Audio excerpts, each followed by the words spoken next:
حضرت یعقوب علیہ السلام کو 12 بیٹے، اس میں ایک بیٹے ہیں یوسف علیہ السلام،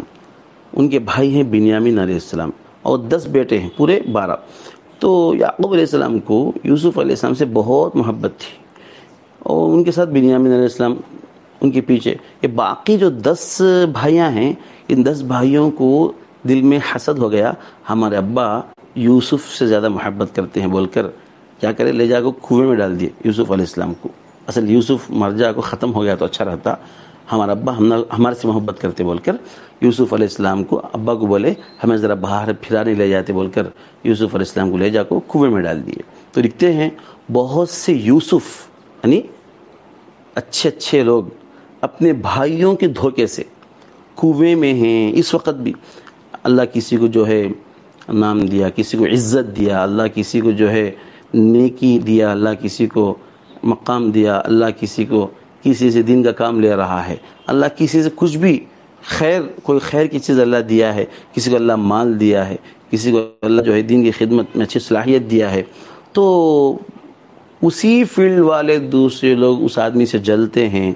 اس کے پیچھے گڑھے کھودتے ہیں۔ تو یہ اچھی صلاحیت والا بندہ جس کو اللہ خیر دیا وہ کنویں میں گرے جیسا رہتا ہے۔ تو یوسف علیہ السلام جیسے کنویں میں گر گئے، اچھے لوگوں کو ان کے ساتھ جلنے والوں سے وجہ سے کنویں میں پڑ جاتے ہیں، کیونکہ حسد ہی سے یوسف علیہ السلام کو کنویں میں ڈال کر بھیڑیوں کے کھا لینے کی طرف بہانہ کیا گیا تھا۔ ایک اور مثال دیتے ہیں، حسد ہی کی وجہ سے ابلیس تیری گردن راہ حق سے ہٹانے کے لیے پکڑتا ہے، حسد ہی سے ابلیس حد سے متجاوز ہوتا ہے۔ ایک آدمی اپنے آپ کو خوب ذکر کر کے، تلاوت کر کے، شیخ سے بیعت ہو کر خوب آگے بڑھتا اور شیخ کی صحیح اگر بات اتباع کرے گا تو شیطان اس کو دھوکہ نہیں دے سکتا۔ بعض لوگ شیخ کی صحیح اتباع نہیں کرتے ہیں تو شیطان کو پکڑ لیتا ہے۔ کیسے پکڑتا ہے؟ حسد اس کے دل میں پیدا کر دیتا ہے کہ فلاں آدمی سے حسد پیدا کرتا ہے، اور اپنے میرے ساتھ ایک اور آدمی میرے شیخ سے بیعت ہو گیا، میں بھی مرید ہوں وہ بھی مرید ہے، تو مرید اپنے شیخ کے پیر بھائی دوسری مرید سے جلتا ہے، تو یہ بھی حسد ہو گیا۔ تو آدمی دیکھنے میں ذکر کرتا ہے، دیکھنے میں قرآن پڑھتا ہے، لیکن اپنے ہی بھائی سے جل رہا ہے، ایک ہی شیخ کے دونوں مرید ہیں۔ تو اس طرح دنیا میں ہوتا ہے۔ تو شیطان جو ہے کسی کو خراب کرنا ہے، گمراہ کرنا ہے، بھٹکانا ہے تو حسد سے بھٹکاتا ہے۔ اور آگے فرماتے ہیں حسد ہی کی وجہ سے ابلیس جو ہے سیدنا آدم علیہ السلام کی تعظیم کرنے سے شرم محسوس کیا، اور حسد ہی کی وجہ سے جو نیک تھا ابلیس وہ بدبخت ہو گیا ہے۔ اور آگے فرماتے ہیں اسی حسد نے ابو جہل نے سیدنا محمد صلی اللہ علیہ وسلم کی اطاعت سے ننگ اور عار محسوس کیا۔ ابو جہل کو پورا یقین تھا کہ محمد صلی اللہ علیہ وسلم اللہ کے پیغمبر ہیں، لیکن کیا ہوا،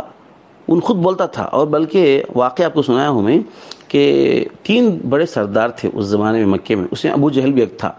اور لوگوں کو روکتے تھے کہ محمد کے قریب مت جانا، لیکن رات میں محمد صلی اللہ علیہ وسلم قرآن کی تلاوت کرتے تھے۔ قرآن کی تلاوت سننے کے لیے ابو جہل رات میں اٹھتا تھا، اور آپ صلی اللہ علیہ وسلم کے گھر کے باہر، مکان کے باہر رہ کر قرآن چوری سے سنتا تھا۔ جو 3 سردار تھے تینوں بھی چوری سے آتے تھے، ایک دوسرے کو معلوم نہیں، جب واپس جاتے ہیں تو ایک دوسرے کو دیکھ لیتے ہیں، تو کیوں آیا، تو کیوں آیا، تو کیوں آیا،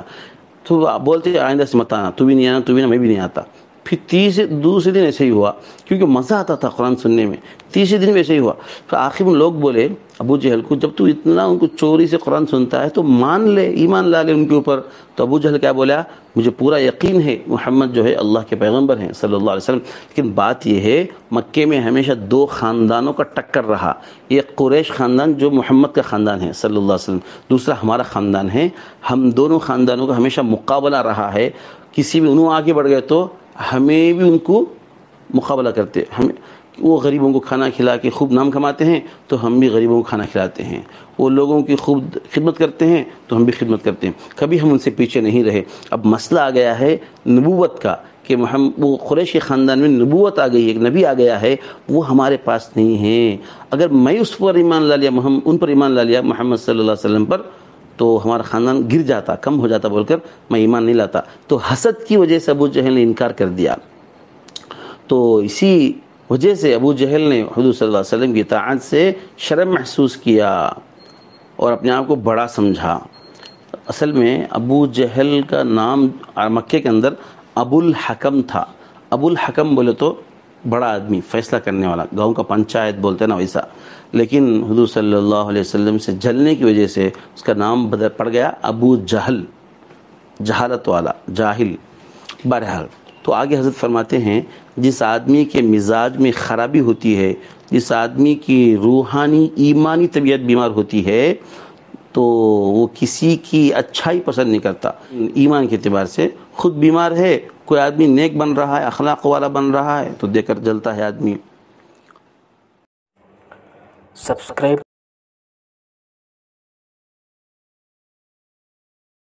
and our videos, like, share, comment.